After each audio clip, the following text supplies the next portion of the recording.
Hey, what's going on, everyone? This is Mitch. Good Friday evening to you all. Hope you guys are doing awesome out there tonight and had yourselves a wonderful day. And I hope everyone has had a great week out there as it comes to an end. And we're about to head off into our last weekend of 2024. Pretty wild to think about, but here we are. It's the end of the year. And 2025, at least the beginning of it, January, is going to bring a major pattern shift that supports widespread, well below average temperatures potentially for the first few weeks of the year. So we're going to go over all the latest information that we have. And listen, these evening videos are probably going to become more common. The two-a-days that we do when the weather gets active is probably going to become a more common thing over the coming days, the coming weeks. So if you're a fan of the evening videos, we're going to have a lot more to come, as there's just going to be a lot to talk about going forward. So what we're going to do here is go over the latest from the Climate Prediction Center. It's going to blow your mind. I mean, they are full send ahead on a significant pattern shift. So this isn't just some random guy, me, talking on YouTube about the weather. This is what the experts from the National Weather Service, the Climate Prediction Center, are saying also. So we'll go over that. We'll talk about temperatures compared to average from some of the ensemble guidance, the Euro ensemble, the GFS, etc. And then we'll speak on what a lot of people want to hear about. Is it going to snow? Are we going to get any kind of winter weather? Who cares if it's going to be cold, right? If it's going to be dry, it doesn't matter. And I agree. Are we going to get any kind of winter weather chances with this? We're going to speak on that. And then we're going to nerd out with you guys a little bit. We'll speak on the evolution of this pattern, why it does support a dump of cold, even Arctic air into the lower 48 in the coming weeks. After we get done doing all that, if you're here to get an update on the severe weather threat for tomorrow into Sunday, I got you covered. That'll be sectioned out away from the rest of the information I'm about to talk about as far as this major pattern shifted. So definitely take advantage of those time stamps up throughout the entire video. They're placed to help you guys out. I know my videos are very long, but I put those time stamps up for a reason for you guys, just to jump ahead to whatever portion of the video that you want to watch. If you guys have not subscribed, certainly consider doing that. Like the video if you like it. And if anybody has anything that I can pray about or pray over, please put it in the comments below. Let's get rocking and rolling tonight. So hope you guys are feeling well. It's the weekend. I'm feeling pretty good myself, so let's get going here. So this is the latest for the Climate Prediction Center, the 6 to 10 day outlook. So this is coming right up on us, right? So this runs, and I should already have had this memorized, but I don't. The 6 to 10 day outlook goes from the 2nd of January through the 6th. It says it right here, right? So if you live in this blue area, that's where you basically have a chance of below average temperatures. The darker blue, like the southeast, that's a 70% chance of temperatures being below normal. Folks, the coldest month of the year is January for just about everybody. I don't know, honestly, off the top of my head, I don't know if any place where their coldest month of the year is December or February. Normally, it's January. Now, there's some areas where you average more snow in a different month. Like, for example, Denver, their snowiest month is March. But we're talking about temperatures. So if there's a 70% chance of temperatures being below normal in early January, that's going to be cold, even for the South standards. You get into this lighter shade of blue, that's a 60% chance, and this shade is a 50% chance. We're not going to do that every time. Just want to kind of give you examples of the colors. It's going to be above average temperature-wise across the West. The pattern screams this, and that's likely what's going to happen. So if you're not a fan of this out West, I'm sorry on behalf of the weather. So we go to the 8 to 14 day outlook, and this is when we'll start looking at the precipitation outlook also. It remains the same. In fact, it spreads out a little bit more. So more areas of the central U.S. have a shot of below average temperatures. So this is the 8 to 14 day outlook. This takes us from the 4th through the 10th of January. So at this point, we're cruising right on through the first 1/3 of January. Solid chance of below average temperatures at this range. Same thing, 70% chance in this darker shade of blue, this shade 60, 50 in this, 40 here, and a 33% chance and around just one way or the other in this grayed out area. Above average temperatures for the western U.S. Now, what about precipitation in this time frame? All right, if you live in the grayed out area, it's kind of a 50-50 shot either way, basically. You could lean dry, you could lean wet. Whether that wet is winter weather or just rain, whether it's not, whatever it is, we got to figure that one out. But check out here down here near, the deep south, the Gulf coastline. Hey, they're leaning towards 33% chance of precipitation being above normal. So they're leaning towards more precipitation than not for this time of the year.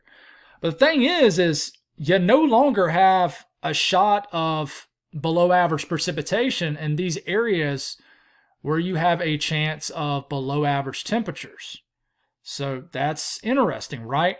Now, here is the latest and greatest 3 to 4 week outlook. We were showing you the other one for 7 days straight. We finally have a new one.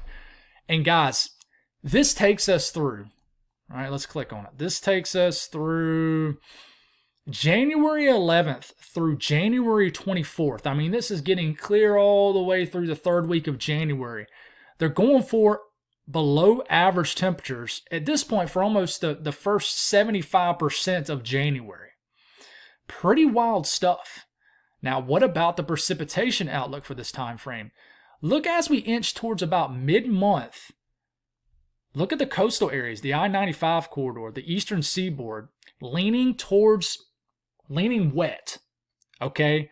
So if you got this mixed with a chance of below average temperatures in the heart of winter, which is the middle of January, the Climate Prediction Center, the National Weather Service, it's already it's not them saying out loud, hey, you got a high chance of winter storms across the eastern seaboard, but that would match up well, right? So this had everybody tripping out a little bit today as far as the update from the Climate Prediction Center. And honestly, this to me just screams confidence from them. And I think they did a fantastic job a week ago with the previous 3 to 4 week outlook because the ensembles totally started supporting it. So let's look at the latest Euro ensemble. Guys, this air has the chance to be the coldest in 7 years.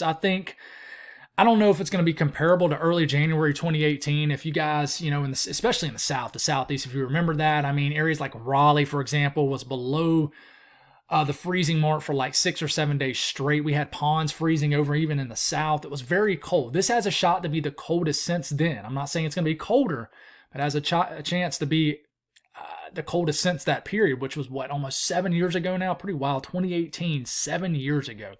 But anyways, we're going to start this off with the night of New Year's Eve. So this is the last evening of 2024. Watch how the map dramatically changes. So, these colors right here in the orange, yellow, I mean, even getting this whiter and even this kind of darkish pink color up here, those are above average temperatures depicted by the Euro ensemble. Okay, watch how dramatically this changes in a very short amount of time. We get into the morning of the 1st, you're already seeing below average anomalies down here in the deep south. We're going to go on and just take this a few days in. So we'll go all the way to the morning of the 2nd of January.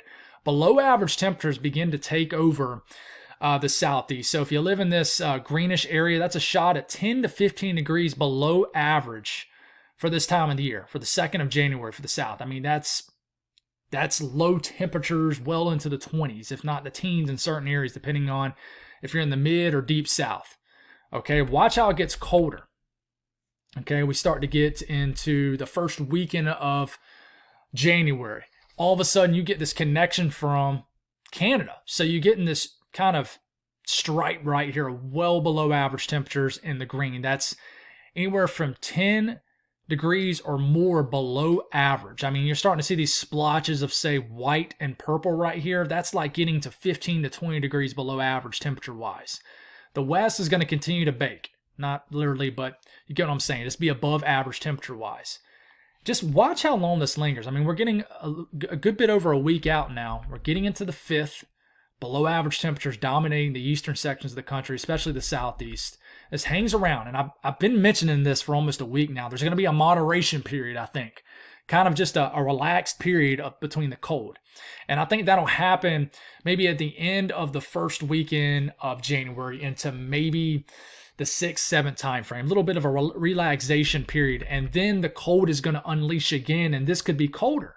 We get into the 7th, the 8th time frame. And when we get into the 9th, this is about January 8th to 9th. If you're wondering where the timestamps are, they're right up here. And then it shows it right up here too. So this is the 8th into the 9th. Look at this. And I know this is 300 hours out, but I mean, it's honking the horn at this. This has legs. It really does. This huge area stretching from, Ontario up here all the way to Florida. Anywhere from, look at the key down here, anywhere from 10 to as much as 20 degrees below average temperature-wise for January 9th, 8th, 9th, 10th standard. That is cold. It's the coldest time of the year. And this continues all the way between day 10 and 15 from where we're at right now. Just look at how cold this is. I mean, that shade of purple right here, guys, I mean, that is, folks, that's over 20 degrees below average. The pattern supports it, and it goes all the way to the end of the run. Okay? Now, what about, I'm going to show you this too. We got time, so we might as well show it to you. Now, the GFS ensemble is not done running. It's almost done. But it's the same thing. It's the latest 18Z GFS ensemble, which, by the way, was a fantastic run for winter weather chances. And I'll talk about that here in a second. But, I mean, we're getting all the way to the morning of Saturday, January 4th, below average temperatures across the eastern U.S. Just well below average temperatures. And then that's that first push, a little bit of some moderation here. And then here comes another push of well below average temperatures. And on the latest GFS ensemble, this is pushing a little bit further into the middle of the country. So maybe trending a little bit colder for the central portion of the country. But that is a true cross-polar flow. And what I mean is this is really connected to the Arctic. When you see colder than average anomalies that's extending all the way up into Canada, you know that's coming from a true cold air source. If it's just bottled up down here and you're getting above average temperatures kind of in this area, that tells me this is pretty much driven off some sort of upper level low. But this is a true dump of Arctic air. And listen, I mean, this is getting into the Friday evening. We shouldn't talk in so much in exacts as far as dates, but just trying to give you a timeline. This is getting 10 days into January. Look at those temperatures. I mean, just unreal stuff. 20 to 22 degrees below average. This is frigid air, and this is as far out as it goes, but you can tell that it's trended a little bit colder. It's just trended colder for everybody. I mean, this is run-to-run comparisons. It's trended colder. So what about precipitation? So this is the part that a lot of people just show me the pretty colors on your screen. And I get it. I like to see it too. But I also am far enough along with this to understand that there's more to it than the pinks and the purples and the blues, especially on your screen. So this is the latest GFS. We're going to start this off by with January 2nd, okay? Not a whole lot going on. Cold air is just coming in from the first shot. All right, we get into the third. The first time frame to watch is the first weekend of January, 3rd, 4th, 5th. Okay, we're going to have some energy diving down. This could deliver some snow for the Midwest, the Ohio Valley, and as far south as Tennessee, I think has a shot at this. In fact, this is actually the GFS from noon. And I'm actually going to show you the GFS from 12Z this afternoon and the GFS from tonight. And I just want to kind of show you how much is jumping back and forth. GFS from several hours back showed a nice snow event, not a huge storm by any means, for Tennessee, Kentucky, West Virginia, and it tries to develop a low pressure right here and delivers a little bit of snow for the Delmarva. And then here comes the classic northwest flow stuff. Lake effect snow as cold air kind of goes over the Great Lakes, causes that instability, fires off the lake effect snow. And then we start to get into that time frame where the models get more unreliable, right? Day 8, 9, and 10. Here comes a flexing of the ridge. This is going to allow the southern stream to get a little bit active here. We're getting moisture from northern stream, southern stream, and all of a sudden we're getting the development of this big-time winter storm around the 5th to 6th of January. Not a forecast in the Midwest, areas of the Mississippi Valley, getting into even the Mid-South. And we keep this going, and we just get a little bit closer. Might as well. And look at the snow cruising over Kentucky, Tennessee. Hits. There's no point in getting super specific with this. This is 10 days out, and we have a winter weather event cruising over Tennessee. Eventually, it's getting into the cold air damming regions. This looks like a cold air damming event. Wintry mix across the southern Alps, ice across North Georgia, upstate of South Carolina, and then it kind of fizzles out and turns into into a sloppy event for the Northeast, and then we get into around the 7th, 8th. And listen, guys, I've said this over and over again via social media, YouTube channel. I think the best time period to watch is after the first weekend of January. I mean, even a few days after that. And a lot of people are saying, why are we kicking the can further and further out? We're not. I mean, this has always been the time frames to watch. To me, the second week of January onward has always been the better time frame to watch for everybody, in my opinion. But, you look at the GFS, this is getting into January 7th. I mean, we got snow breaking out. And the reason I show you all this, I know a lot of people say, yeah, there's blah, blah, blah. There's no skill past day 7. I mean, I know that, guys. Trust me, I get it. But I look at long range because I try to sniff out a signal for a storm system.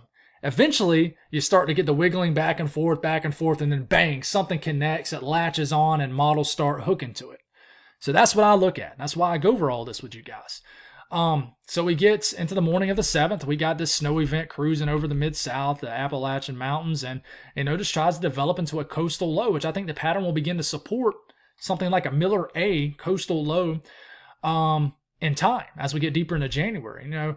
What comes after that, we start to get just wild energy flying around. Here comes pieces of energy. There's not a whole lot back in the central U.S. That's really why I'm not showing it.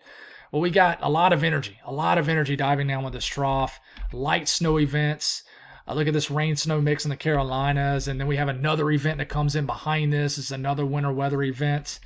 And this right at the end of the run, getting into like past the 10th of January, which I'm telling you, that's the time frame I favor the most. And I know that seems like it's way the heck out there, but I'm telling you, just have patience with this pattern.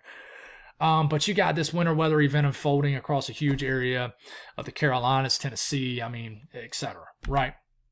And then develops into this coastal low in the last frame, and we got this winter storm ongoing across areas of the Mid-Atlantic and the upper Southeast. Now, what about the latest GFS? I'll tell you, it changes. Same thing. We got to watch that first area of energy the first weekend of January. The latest GFS didn't show much at all. Just a little bit of snow hugging up against the Cumberland Plateau and the mountains of the Southern Alps. Not a whole lot. Lake effect snow as we get through the first weekend of January, and I think we're starting to latch on to something like this in this time frame. We're getting closer to it. And then here's a kind of a bulge in the ridge right here. This will amp up both streams and kind of get a storm. And the latest GFS compared to the last one shows the same thing. We got this winter storm developing across the Midwest. The pattern could support this temporarily. And cold air comes crashing down, and all of a sudden, let's go on and switch it to the eastern U.S. panel. All of a sudden, we have this winter weather event developing across Kentucky, the Ohio Valley, Tennessee Valley, areas of Tennessee, across West Virginia. And we have this low pressure with cold air coming down, delivering some snow for New York City, New Jersey, southern New England. And then what happens after that? The time period I favor more. Here comes a system digging down, dropping snow across Mississippi, Alabama, Tennessee, Kentucky. And then, it gets into the Carolinas, and for whatever reason, even the fantasy runs are struggling developing a big-time Carolina winter storm. But it's the fantasy runs for a reason, and I'm going to show you the ensemble guides and tell you that, listen, I'm showing you all this because I'm just showing you how much energy is in the pattern. But we're not going to latch on to anything for a while in this time frame. This is going to be a while. But this develops into a big-time Mid-Atlantic, Northeast snowfall event, and then nothing really happens after that. But listen, guys, don't be bummed out because you didn't see a winter storm in that. It's the latest Euro, and you're not going to see it on the Euro either. Here comes that first weekend of January kind of event. Could deliver some light wintry precipitation across areas. Then we get that moderation period. Here's exactly what the GFS is showing. Here comes a system coming in. It's warm because the cold air isn't established. After the first push of cold air, this kind of blasts through. Here comes a winter storm across the Northeast. And then cold air comes down, and it comes down with a vengeance. And you can tell with how this is surging dramatically south right here with this 540 line. And there is a lot of energy here. But nothing is able to get going. A lot of energy here. In fact, you can actually see it. It's snowing in areas of Oklahoma and the Texarkana region. And it's cold enough for snow. The first several days of January. It's getting into the 9th. It's getting into the 10th. And here comes this aggressive northern stream energy.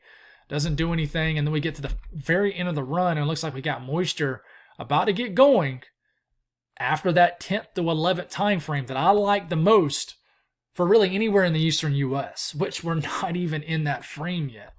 So at the end of the day, here is the central U.S. Okay, this is not a snowfall forecast. It's just a Euro ensemble guide. This takes us all the way through the morning of the 11th. Yes, there is a signal for snow for the upper Midwest, the Dakotas, the northern plains, the Midwest. There's a solid look here, especially for the Great Lakes area. like affect snow.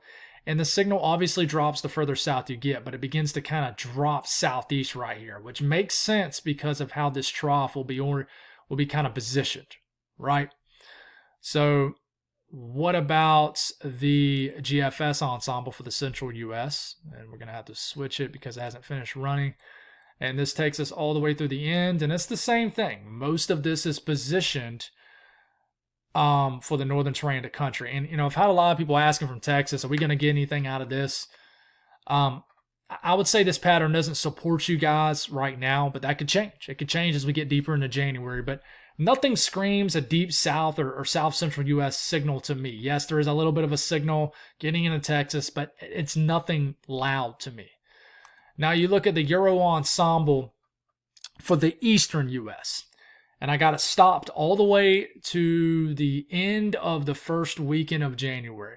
Notice the snowfall signal is located typically where you get snow this time of year. Nothing unusual about this signal at all. But watch as I progress past the 10-day period and how the snowfall mean begins to ooze south. See how it begins to drop south?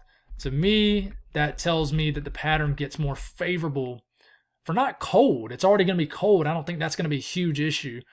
But for energy to come together for winter weather even further south. And that's why this snowfall mean average begins to drop dramatically south after the day 10 period. And it could be past day 15. So, that's a decent snowfall signal for the deep south, the mid-south. I mean, you got a higher snowfall signal in areas of North Carolina, Tennessee than you do, say, Oklahoma and like Kansas. And guys, I mean, it's the same thing when you look at the GFS ensemble, which is, I think, still running. So we're going to have to kind of flip it here.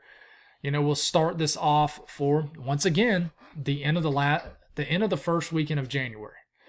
Okay, it's not a very impressive signal, and that's pretty much, I'm sticking to my guns there. I don't think much is going to come out of the first weekend of January.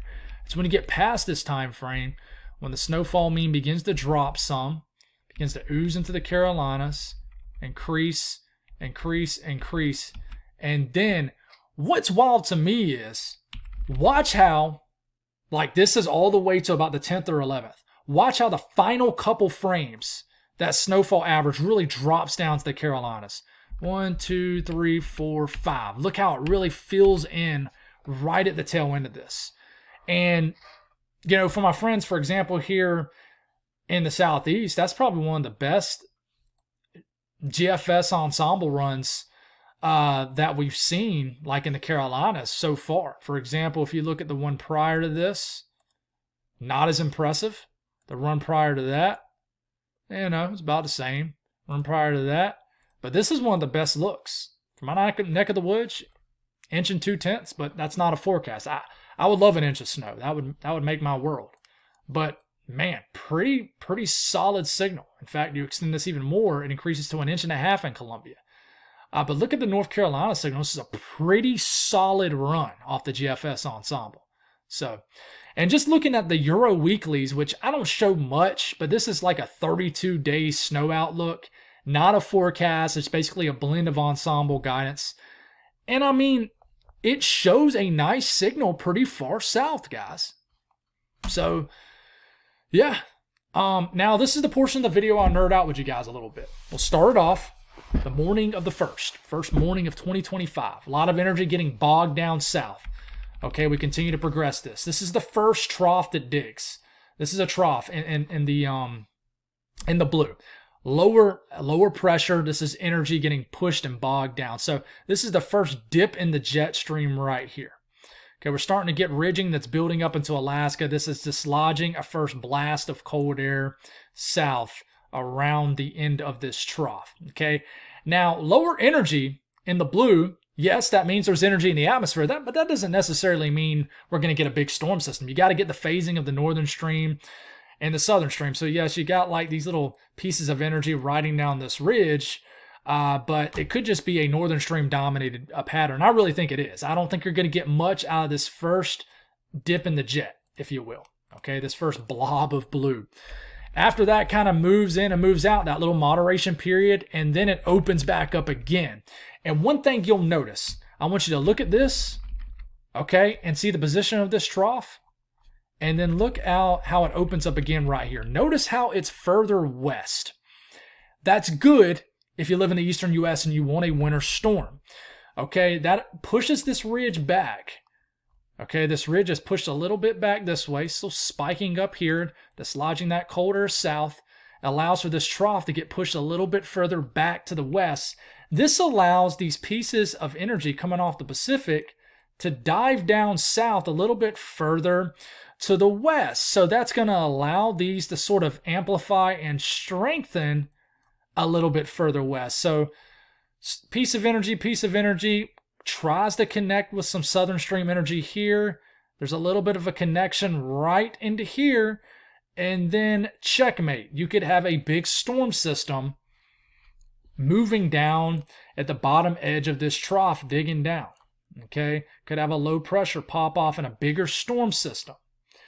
You like what you're seeing there. If you kind of compare this, and let's extend this a little bit further. I mean, that's a cold run. If you look at the run prior to this, say the OOZ, you notice it ticked a little bit further east. The latest 12Z ticks a little bit further west. That's good because it's allowing the energy to dig a little bit further back west. If you're a winter storm fan and you want a winter storm, you know, I'm always going to speak on behalf of people who want winter weather because I do. I'm not going to say this is the wrong channel for you if you don't like winter weather, but it might annoy you how much I favor winter weather.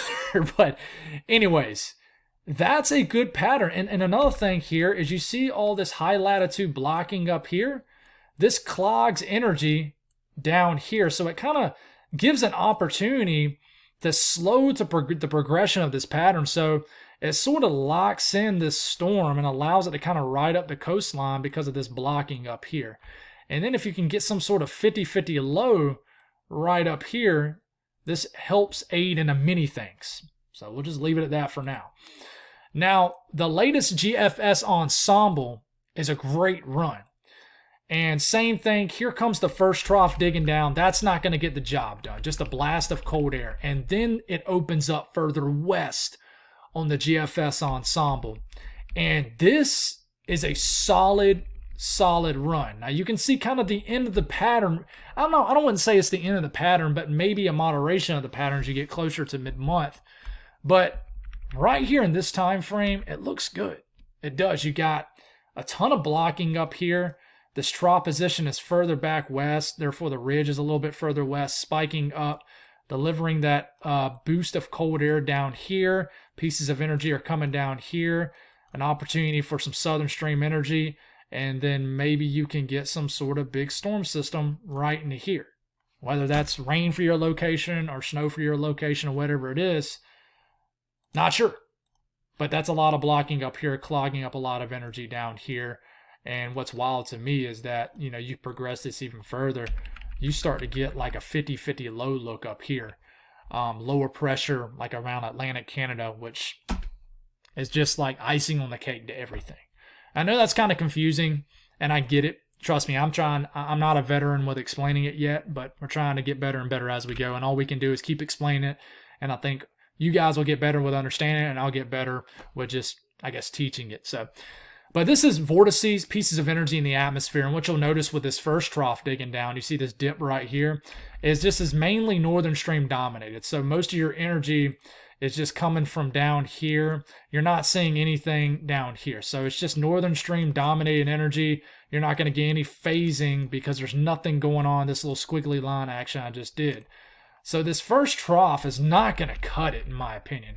It's when this thing begins to dig down again right here. You got more energy diving further to the west now. You're starting to get some energy showing up over here. And this is when you're going to have a better opportunity, in my opinion, to work something, especially right at the end. You can see just energy coming down, splotches of energy coming down here. And we're going to have an opportunity right into here for some sort of coastal system. And I'm just kind of drawing at this point. It might be positioned the other way, but a little bit further west is what I'm saying. But interesting pattern coming up, man. One heck of a pattern opportunity coming up for sure. Now let's talk about some severe weather opportunity tomorrow. We've already had confirmed tornadoes today. I believe a water spout. My buddy Bryce and his girlfriend Paige videoed a water spout to just outside of Pensacola several hours back. It was a big one too, so pretty wild stuff. But we have an enhanced risk for tomorrow, level 3 out of 5. This includes Columbus, Mississippi. This includes even western sections of Alabama, guys. Meridian, Hattiesburg, Jackson, Macomb. It includes Vicksburg, Alexandria, Louisiana, Monroe down to Baton Rouge. And then you got the slight risk, level 2 out of 5, and the yellow, and then the marginal risk, level 1 out of 5, in the dark green. What is driving this? Well, if you live in the yellow area, that is a 10% risk of strong tornadoes. It's a 10% risk of a strong tornado within 25 miles in a given location. The Storm Prediction Center considers a strong tornado an EF2 or higher. In the brown area, that's a 5% risk of a tornado within 25 miles in a given location. And in the green area, that is a 2% risk. And just to zoom into this a little bit more, here's the areas included. So hopefully you can see this pretty well. And when we go to the wind outlook, guys, I mean, in the red area, that is a 30% chance of winds exceeding 55 to 60 miles per hour within 25 miles in a given location. The yellow area is a 15% risk of that. Okay, so big time risk of winds too, and then the hail risk positioned a little bit further to the west, and this could tweak a little bit, but we have that 15% risk of hail exceeding 1 inch in diameter or larger. So this severe weather threat tomorrow is legit, guys. Your classic wintertime setup. And here's what the HRRR model could look like tomorrow. There's the newest long range one is running right now, but this is what we got starting off tomorrow morning. Already a very stormy start in eastern Texas. I'll show more of Texas in tomorrow morning's video, I promise. But it's starting off very stormy in Louisiana. This is around 10 a.m., 11 a.m. This is around lunchtime. Very stormy conditions starting to cross over the Mississippi River into the Delta region. And already, I think we'll already have ongoing tornado warnings in Louisiana tomorrow, early afternoon. I mean, I think it's going to get active. You can see these storms, got that kidney bean look to them, Alexandria, Shreveport, over to Baton Rouge. And it almost looks like it's sectioned out in two different areas. We got this first blast of storms moving through the entire state of Mississippi. We got heavy rain, maybe some severe weather all the way up into southwestern Tennessee. This line of storms begins to move into western Alabama around tomorrow late afternoon, early evening. And then we got this secondary round that forms, and all these will have the opportunity to produce a tornado, folks. So tornado risk in western Alabama here. You see this little storm right here. Basically, any of these storms that can kind of detach from the main clutter of storms, like these little isolated storms here, these right here, these up here will be kind of cluttered up. But the storms that can kind of get away from all the clutter, the congealed convection, will have the best opportunity to take advantage of all the ingredients in the atmosphere. And as we're moving later into the night tomorrow night, it's around, like 11 p.m., midnight tomorrow night. I still think the tornado risk will still be there across Alabama. And I definitely think it'll be there. The further south you get, that's where your better instability, your higher Cape levels are going to be. And this continues. We're going to be dealing with a stormy night tomorrow night across Alabama. And I think it'll be a very stormy start to your day Sunday morning across like Atlanta and areas of Georgia. And just taking a look at the significant tornado parameter in this area, look how it spikes. Like just about lunchtime, your significant tornado parameter spiking to 4s and 5s across the Delta area around Jackson, Baton Rouge, and then it spikes again later in the afternoon and evening. We're starting to get significant tornado parameter readings, getting to 7s, 8s, and 9s back in Louisiana and the southwest Mississippi. And you can tell where there's a lot of convection eating up the instability and the ingredients in the atmosphere in northern Mississippi, northern Alabama. But once you cross into the southern sections of those states down to Louisiana, the higher the number, the better the ingredients for tornadoes in these areas. And this continues all the way into the overnight hours and lasts all the way into Georgia until Sunday morning. And this is the latest updraft Felicity swath.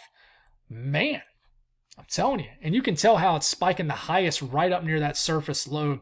But where you're seeing these slashes of color, this is where this particular run of the HRRR model is indicating rotating updrafts with these storms. So these things will be rotating tomorrow. Please be weather aware. And then Sunday, we'll see if there's an upgrade in the category risk, but there is a slight risk stretching all the way from Albany, Georgia, all the way up to Augusta, Columbia, Greenville, Spartanburg, Charlotte, Raleigh, Durham area, Roanoke, back to Orangeburg, yeah, Florence, slight risk. And right now, all we know is that there's a 15% risk of severe weather within 25 miles in any given location in this yellow area. And what I think they'll end up doing is they'll make a 5% risk of a tornado and then probably a 15% risk of winds exceeding 55 to 60 miles per hour as of right now. So big time severe weather threat is possible for the Carolinas, Georgia, up to southern Virginia for Sunday. So this will affect my neck of the woods starting off Sunday morning. Look at all these storms. I mean, already Sunday morning, church is going to be a rough drive. But we got this heavy rain and storm activity moving across the Western Carolinas, moving through Georgia. We got these, any individual cells that can break loose away from all this clutter will have the best opportunity to produce a tornado. And I only can go out to about early afternoon Sunday, just a lot of shower and storm activity moving across the area. We can go and look at the NAM. I might as well look at it. And, it looks a little bit different, but for the most part, it looks about the same. Just rounds of storms capable of producing a tornado and damaging winds. So we'll get more detailed on Sunday as we get a little bit closer throughout the weekend. God bless all y'all. Have a wonderful night. Almost said day, and I'll talk to you again in the morning. God bless and stay safe.